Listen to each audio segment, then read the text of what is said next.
Hi, I'm your Gemini friend. So this video is about Saturn in the 7th house. I do have videos in the description that go more into Saturn and what it represents in our chart if you're interested in that. And you can also find information on how to get a reading from me. I offer personal natal chart and synastry readings. So Saturn in the 7th house. Of course, you're going to have Saturn in a sign too, and that sign is important. That's the way that you're going to go about discipline, structure, and creating that in your life, how you should embody this Saturn energy. But I find that the house is more personal and kind of specific because it represents the area of life where we're going to experience these Saturn lessons, which require patience. This can be delays, external things that feel like they're harder for you, slowed down for you, or blocks that you hit. Saturn essentially forces us to learn the hard way so that we make sure that we really master each step before we're allowed to move on to the next one. So while it seems very difficult, it seems like this area of life is harder for you than the average person, it's intentional. It's because you're meant to be an authority in this area. You're meant to have mastery over this area. But you have to learn through taking your time with it, through being really thorough and understanding it in only the way that someone who struggles with something can. If it was easy, it wouldn't be as purposeful. You're meant to do the work here. And where here is with the 7th house, it's a tough one because it's about relationships. The 7th house represents partnerships, commitment. It's the house of marriage, but also equality and justice. It's essentially all of our one-on-one dynamics with other people. So when you have Saturn, the planet of restriction, limitations, caution, but also structure, discipline, creating foundations, you're able to build a really firm foundation here. It's just that Saturn placements take time. So what this can represent is relationships getting better with time, but that means a lot of early on relationships that are a struggle. So the important thing here is that you don't set yourself up to not improve by assuming that things are always going to go poorly for you, because even if you've had many different types of failed relationships, whether that's romantic, whether that's with your friends, with partners of any sort, business partners even, just your relationship with any person that feels like a significant one, and the dynamics that are playing out between the two of you. Each and every relationship that you go through is essentially a lesson for you, and you improve with experience. You learn so much from these relationships because you have to. So what I'm going to look at here is struggles with this placement, and then the growth process, and then we'll look at mastery. So a big struggle here is just an overall more cautious approach to relationships. This can be avoidance of commitment altogether, avoidance of getting too close to anybody, being vulnerable with them, really committing to anything in the way that it can feel like a burden to have another person be regularly in your life. Because it could feel like maybe they're gonna try to control you or they're gonna hold you back in some way. Saturn is strongly related to our relationship with authority very early on in life. So if you were taught that you always have to be nice, or you always have to keep things to yourself, be polite, do things in the right way rather than being authentic, speaking your mind, that can restrict us so much, because it's almost like feeling like you kind of belong to other people, or like you have to meet their expectations. The 7th house, it's associated with Libra and Venus, and what that brings is a kind of compulsion for harmony, for getting along with people and making sure that things are going smoothly. But the biggest sort of misconception that can come up with Libra energy is that politeness and harmony equals conflict avoidance, because Libra rules fairness. Libra is the judge, and the 7th house does also deal with legal matters. So if you're ever involved in legal things, it can feel just horribly slow, but so long as you have integrity, things should work out for you. Just a side note. But when it comes to conflict avoidance and equality, avoiding bringing something up just to keep the peace, that's not fair, that's not equal, and that's not treating yourself as an equal within the relationship. So a lot of this placement can deal with figuring out how to really feel like an equal and like you do have an equal amount of control as the other person does. Because this can be a placement that really overcompensates by either avoiding relationships entirely or giving into what you think the other person wants just to avoid that conflict, to try to make things go more smoothly this time. But the biggest thing here is that you need to learn how to be fair, and fairness often involves allowing yourself to be able to have a say in it rather than one person holding all of the control. That's the kind of overlying issue with this placement, feeling like it's either all on you to hold the relationship together or that you have to do what the other person says. And relationships are always a two-way street. It always needs to be both sides feeding into it in order to have a healthy balance. 7th house Libra, that's all about balance as well. But what can happen with this placement is that you can attract unavailable partners, or you can even attract people who mirror things inside you that need to be looked at. And the thing with mirroring and projection, it's not just that people will reflect like the darker parts of you or whatever. It's not that you're going to attract people that show you something that you're not seeing within yourself necessarily. What this really is it's being energetically aligned with the people who are going to be the most immediately useful in making you address what needs to be addressed. It's not at all like if you come across a lot of abusive people, it means that you're actually abusive and you need to face that. That's not what it is. Often facing a lot of abusive people, like a pattern of abusers, is more meant to tell us how to assert ourselves, how to stand up for ourselves. But how another person treats you, that's never your fault. It's more about what you do with it.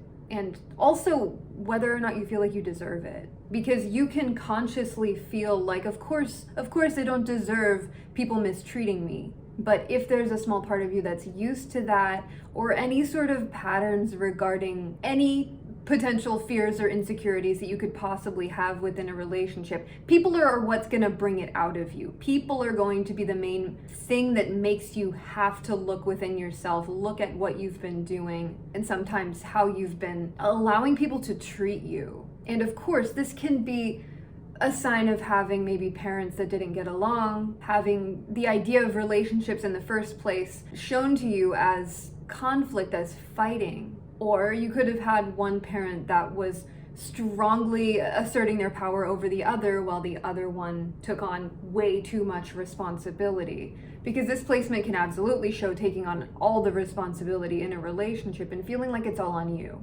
Because Saturn is heavy. It's a very heavy energy because it is holding the weight of responsibility. But with an energy so focused on fairness, you will encounter unfair dynamics. And it is up to you to pay attention and kind of correct them in the way that's authentic to you, that's really leaning into integrity. You don't have to fix anybody else's problems, but you do need to focus on your own. And it's going to be true for everybody that the people that we have in our lives show us things about ourselves. We're all bouncing off of each other and learning things. But this placement is extra likely to take on the burdens of other people, feel like you need to hold things together, and you can even feel required to give more than your fair share. You could even overcorrect or totally push yourself down entirely. Ignore your own desires, ignore how you really feel about things because you feel like that's the answer. If things are going wrong, then it must be your fault.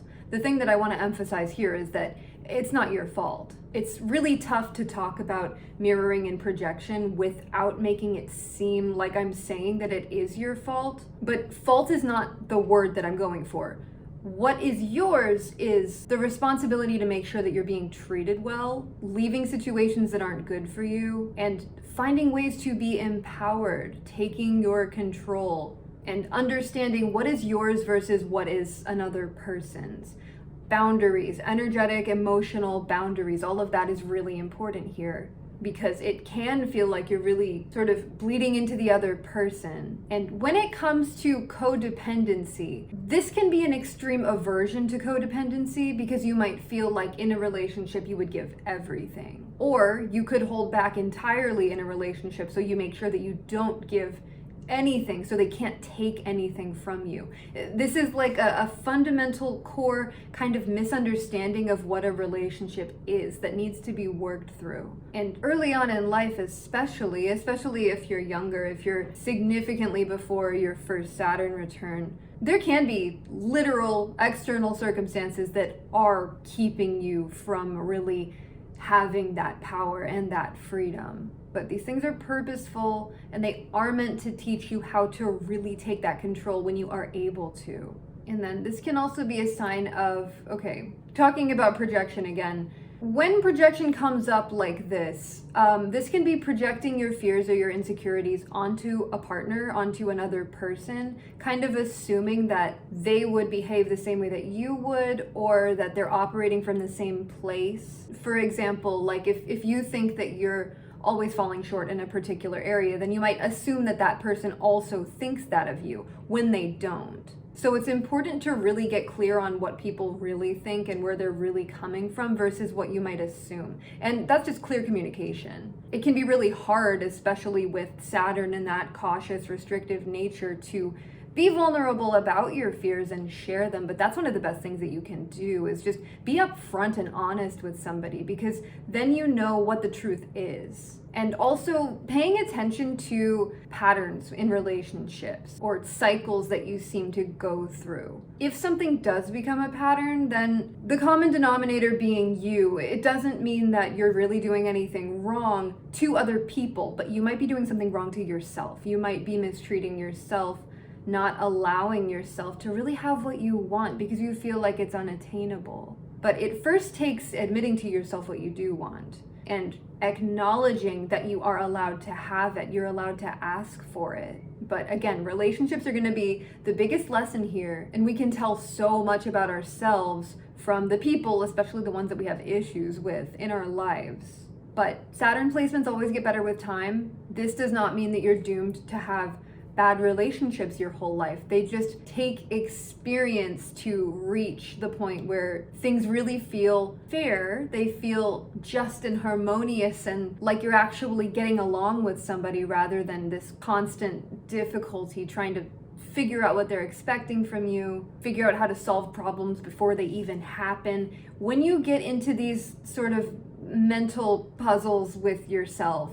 when you're assuming things about another person before you even know it, or overcorrecting before something happens, that's something to pay attention to. Ask yourself why. What are you afraid of? Is this even a likely to happen fear? And if it is, there's likely a lot more behind that. But often the things that we're afraid of, the other person doesn't even know about. So clearly communicate your thoughts and feelings with anybody significant in your life. That's going to be the best way to uphold relationships that actually feel good and healthy. So the growth process here, it is so important to really learn and establish the foundations of healthy relationships. This is mutual respect. Of course, it's likely that you're going to respect somebody that you're in a relationship with, but you need to make sure that they respect you too. If you feel disrespected, speak up for yourself. Don't be afraid of conflict, of confrontation. You are worth fighting for, and anyone you're in any sort of relationship with needs to believe that too. You need to be fair to yourself. Another thing is accountability.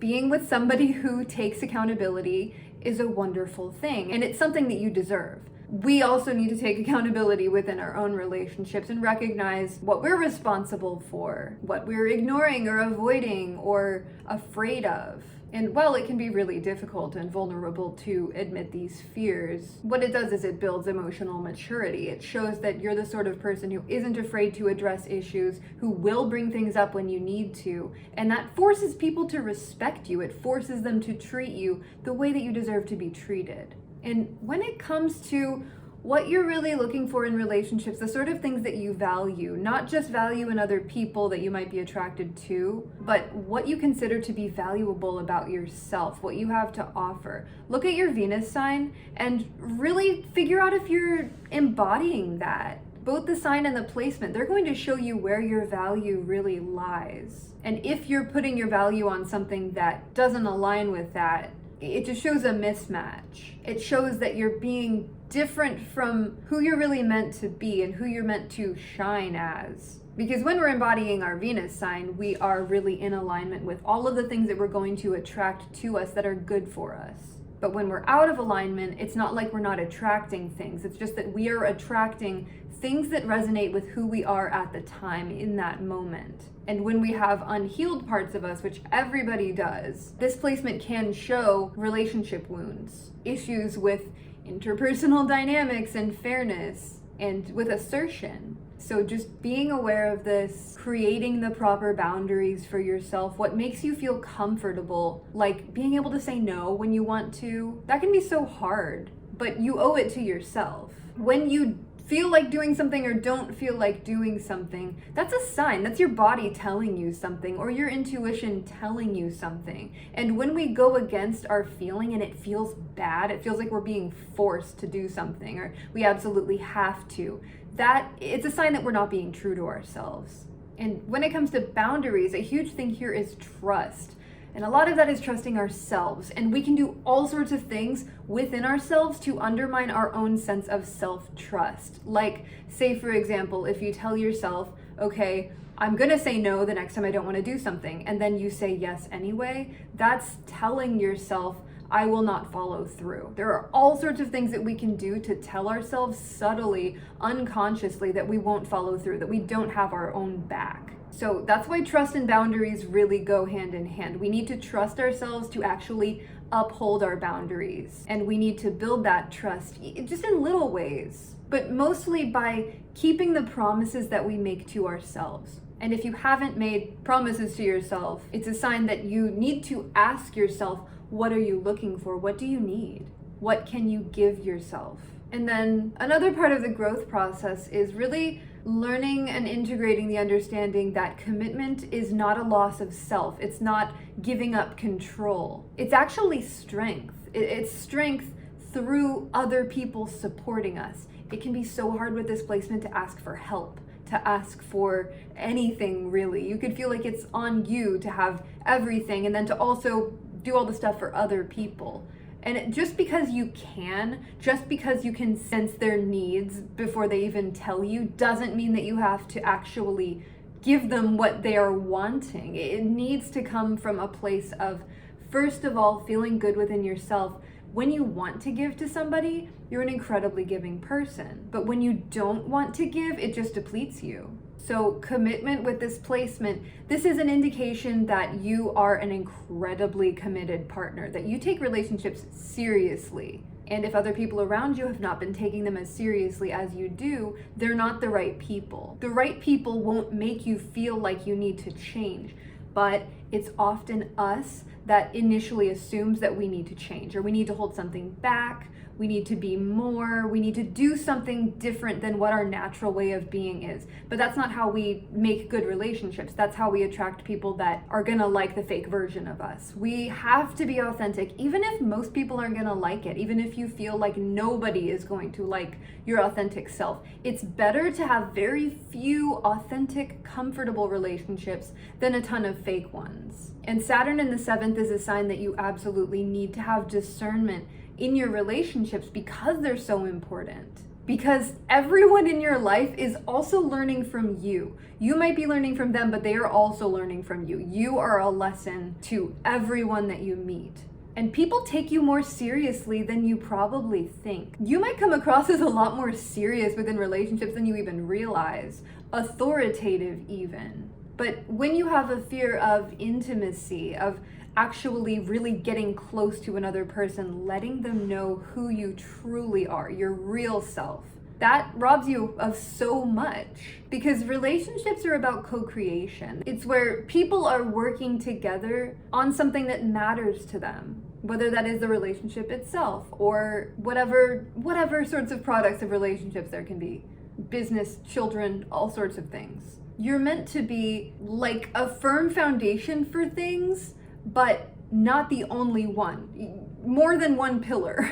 But when you're in that pillar strength mode, you attract other pillars. I'm saying weird stuff, but to be consciously co-creating with other people, that's a gift here. It's something that you don't take lightly because it's not meant to be taken lightly. You understand the gravity of relationships. You understand how important our connections with other people are. And that's why they can be scary, because you can maybe sense that other people aren't taking it as seriously as you, or you just know all the different bad ways that things can go. But don't let fear hold yourself back. Instead, build strength within yourself, emotional strength and boundaries, trusting yourself. All of this really leads into creating a firm foundation of what a relationship is, so that the ones that you get into only get better and better. You learn something from everything and essentially like build up a little staircase for yourself where you're able to get closer and closer to the top, and things just improve all the way up, but you have to do the work.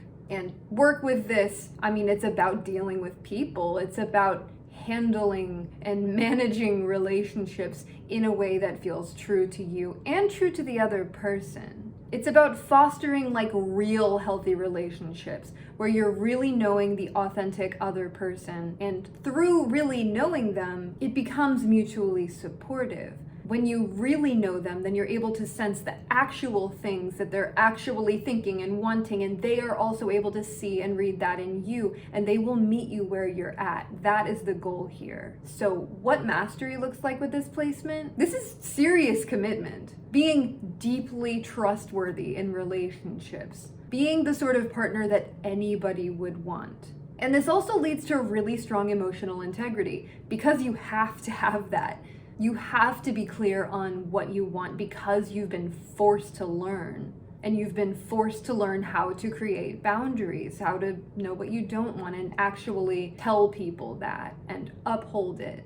And this also makes you a real authority on fairness, which is wonderful at diplomacy, at mediating, absolutely incredible at like relationship counseling, just giving people really good advice, because you see so clearly the dynamics between people because you have to pay attention. So this is wonderfully helpful for helping not just other people in their relationships, but also those people within relationships with you. You are somebody that they come to understand themselves better and what they're looking for, what they're not looking for, how to create boundaries. Basically all the things that you have to learn, then you're able to teach once you've already integrated them into who you are. And what this leads to is very, very meaningful relationships, not just romantic ones, all sorts of relationships. Your dynamics with people are so healthy with mastery of this placement that they're satisfying, they're fun, they're enjoyable. You have a good time with people, you know them, you feel known, you feel seen and supported and understood. The bonds that you build with this placement they're the best, because that's what you deserve. And the peace that comes with this, being able to be around other people, help them even without losing yourself, that is ultimate peace. To feel like you're always centered, you're always grounded, you're always knowing who you are, and you don't ever feel like you have to give up parts of yourself for other people or for the sake of anything, the sake of harmony. You know how to confront things, and you know how to make peace. It's a very balanced approach. And this really leads to inspire others, even if you're not intentionally doing so, even if they're not asking you things, they can sense it, they can see it. That groundedness and sureness that you have with other people, it really shines through. So this is a really important Saturn placement because it doesn't just affect you, it affects all the people that you're interacting with. But ultimately, it is good for you. It's great for you. This is the foundation of every single relationship interaction that you could ever have, being so secure in that. That's incredibly valuable. That brings peace along with you wherever you go. But it takes all of the lessons and all of the struggle, the time, the patience with yourself, and really building that trust within you. So that's what I have to say with this placement.